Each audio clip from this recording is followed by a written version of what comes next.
జయశంకర్ భూపాలపల్లి జిల్లా రేగొండ మండలం రూపురెడ్డిపల్లి ప్రధాన రహదారిపై మెరుపు ధర్నా రాస్తారోకో. భారీగా నిలిచిపోయిన వాహనాలు.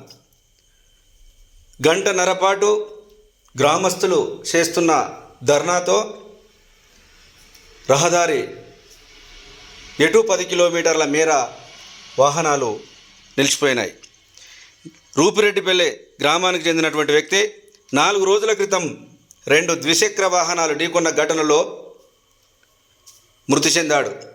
మృతుని కుటుంబానికి న్యాయం చేయాలంటూ ప్రధాన రహదారిపై మృతదేహాన్ని ఉంచి ధర్నా నిర్వహిస్తున్న కుటుంబ సభ్యులు, గ్రామస్తులు.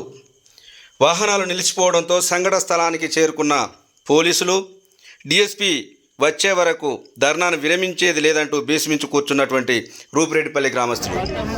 వివరాల్లోకి వెళ్తే 4 రోజుల క్రితము 2 ద్విచక్ర వాహనాలు ఢీకొని రూపురెడ్డిపల్లి గ్రామానికి చెందినటువంటి వ్యక్తి మరణించడం జరిగింది. ఈ మరణానికి, ఈ ప్రమాదాలకు కారణం సంబంధిత అధికారుల వైఫల్యమే కారణమంటూ గ్రామస్తులంతా మూకుమ్మడిగా మెరుపు ధర్నాకు దిగారు. ఈ ధర్నాతో గంటల తరబడి ప్రయాణికులు, వాహన చోదకులు ఇబ్బంది పడ్డారు. 8PM న్యూస్, భూపాలపల్లి జిల్లా.